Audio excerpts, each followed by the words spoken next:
Saya yakin sih kalaupun ada reshuffle nanti setelah Lebaran ya, tetapi apakah dengan dileburnya Kementerian Riset Teknologi itu ke Kemendikbud kemudian akan diikuti dengan reshuffle yang lain ya, atau pergeseran posisi yang lain, ya lagi-lagi nggak ada yang tahu selain presiden. Jadi kita tunggu saja. Karena saya yakin Presiden ketika melakukan penataan itu juga sekaligus melakukan evaluasi terhadap kinerja kabinetnya. Ya. Yang tadi saya sampaikan, kewenangannya ada di Presiden. Apakah hanya menempatkan satu personil atau dua personil di kementerian yang baru ini, atau merupakan diacak lagi untuk menempatkan seseorang itu the right man on the right place. Kewenangannya di siapa? Kewenangannya ada di Bapak Presiden dan Bapak Wakil Presiden. Banyak sekali kebijakan di sana yang berhubungan dengan ekonomi, dengan sendirinya akan menjadi incar politik. Saya kira nggak akan semudah itu.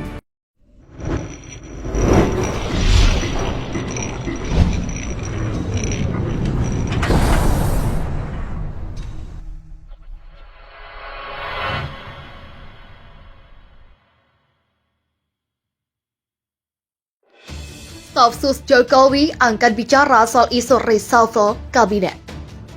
Staf khusus Presiden Jokowi Angki Yudhistia akan bicara soal reshuffle kabinet. Ia menyatakan pergantian menteri di kabinet merupakan hak prerogatif kepala negara. Ia juga mendukung penuh keputusan Jokowi ihwal pemilihan menteri di kabinet Indonesia Maju. Apapun langkah dari awal sampai akhir, Bapak Presiden yang bicara. Kami mendukung sepenuhnya hak prerogatif Pak Presiden, ujar Angki mengutip Antara Sabtu 17 April 2021. Angki menegaskan tidak bisa mencampuri reshuffle kabinet jika ada perubahan menteri di kabinet Indonesia Maju. Apapun isu yang beredar sepenuhnya adalah hak prerogatif Presiden. Kami tidak bisa mencampuri perihal seperti itu, ujar staf khusus Presiden bidang sosial itu. Wacana perombakan kabinet naik ke permukaan saat parlemen menyetujui pembentukan Kementerian Investasi dan melebur fungsi Kemendikbud dan Kemenristek. Pembentukan dan peleburan dua kementerian itu sesuai dengan hasil keputusan Badan Musyawarah DPR yang membahas surat dari Presiden nomor R14/Pres/3/2021 perihal pertimbangan pengubahan kementerian. Kementerian Investasi merupakan lembaga baru di pemerintahan Jokowi Ma'ruf Amin. Di sektor yang sama, pemerintah sudah memiliki badan koordinasi penanaman modal yang dipimpin Bahlil Lahadalia dan juga Kementerian Koordinator Kemaritiman dan Investasi yang dipimpin Luhut Binsar Panjaitan. Reshuffle kabinet ramai dibicarakan. Sudah berapa kali Jokowi rombak kabinet? Isu reshuffle kabinet Jokowi yakni Kabinet Indonesia Maju ramai diperbincangkan akhir-akhir ini. Kabarnya Presiden Joko Widodo akan kembali melakukan reshuffle terhadap para pembantunya. Isu Jokowi rombak kabinet berhembus setelah DPR menyetujui pembentukan Kementerian Investasi dalam rapat paripurna. DPR juga sepakat menggabungkan antara Kementerian Riset dan Teknologi atau Kemenristek dengan Kementerian Pendidikan dan Kebudayaan. Namun, tenaga ahli utama KSP Ali Mohtar Ngabalin membocorkan, Jokowi akan melakukan reshuffle pada pekan ini. Lantas, apa itu reshuffle? Merujuk laman badanbahasa.kemendikbud.go.id, reshuffle berarti perombakan kabinet. Lebih lengkapnya dijelaskan wikipedia.org. Reshuffle atau kabinet reshuffle adalah suatu peristiwa kepala pemerintahan memutar atau mengganti komposisi menteri dalam kabinetnya. Biasanya perombakan kabinet dilakukan dengan pemindahan seorang menteri dari satu posisi ke posisi lain. Perombakan kadang diperlukan untuk mengganti menteri yang mengundurkan diri, baik karena suatu skandal atau pensiun. Hal lain yang sering mendasari perombakan kabinet adalah untuk memberi penghargaan atau hukuman bagi pendukung pimpinan pemerintahan, biasanya dari partai politik. Riwayatnya reshuffle di era Jokowi pada periode pertama sebagai presiden. Jokowi tercatat sudah 3 kali melakukan reshuffle atau perombakan kabinet. Kebijakan reshuffle pertama kali yang dilakukan kepala negara dilakukan pada 12 Agustus 2015 atau sekitar 10 bulan setelah pelantikan Kabinet Indonesia Kerja pada 27 Oktober 2014. Dalam reshuffle pertamanya, Jokowi merombak susunan kabinet kerja dengan mengganti 5 menteri, termasuk 3 menteri koordinator dan sekretaris kabinet. Luhut Binsar Panjaitan, mantan kepala staf kepresidenan, menggantikan menteri koordinator politik, hukum, dan keamanan Menko Polhukam Tejo Edi Purdijatno. Darmin Nasution, mantan Gubernur Bank Indonesia, menjabat sebagai Menko Perekonomian menggantikan Sofyan Jalil. Rizal Ramli, mantan Menko Perekonomian era Presiden Abdurrahman Wahid, menjadi Menko Kemaritiman menggantikan Indroyono Suesilo. Thomas Lembong, mantan pejabat Badan Penyihatan Perbankan Nasional, menjabat sebagai Menteri Perdagangan menggantikan Rahmat Gobel. Pramono Anung menggantikan Andi Wijajanto sebagai Sekretaris Kabinet. Sofyan Jalil, yang sebelumnya menjabat sebagai Menko Perekonomian, digeser dan mengisi pos Menteri Perencanaan Pembangunan Nasional, Kepala Bappenas dan menggantikan Andrinov Kaniago. Reshuffle Jilid 2. Belum ada setahun, Jokowi kembali melakukan reshuffle kedua pada 27 Juli 2016. Sebab ada dua partai yang kemudian bergabung ke pemerintahan Jokowi, yaitu PAN dan Partai Golkar. Dua politisi dari kedua partai itu ikut diberikan posisi pada reshuffle Jilid 2, yaitu Airlangga Hartarto dan Asman Abnur. Di perombakan kedua ini banyak menteri yang digeser dan dicukupkan masa tugasnya. Misalnya Anies Baswedan yang sebelumnya menjabat sebagai Menteri Pendidikan dan Kebudayaan setelah perombakan kedua, komposisi menteri pria wanita menjadi 33:9 atau sekitar 4:1. Wiranto diangkat menjadi Menteri Koordinator Politik, Hukum, dan Keamanan menggantikan Luhut Binsar Panjaitan. Luhut Binsar Panjaitan sebelumnya Menko Polhukam digeser menjadi Menko Kemaritiman menggantikan Rizal Ramli. Sri Mulyani menjadi Menteri Keuangan menggantikan Bambang Brojonegoro yang dipindahkan.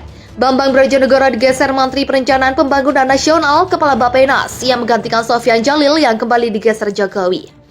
Sofyan Jalil dipindah Jokowi dan mengisi pos Menteri Agraria dan Tata Ruang, Kepala Badan Pertanahan Nasional. Eko Putro Sanjoyo diangkat menjadi Menteri Desa, Pembangunan Daerah Tertinggal, dan Transmigrasi.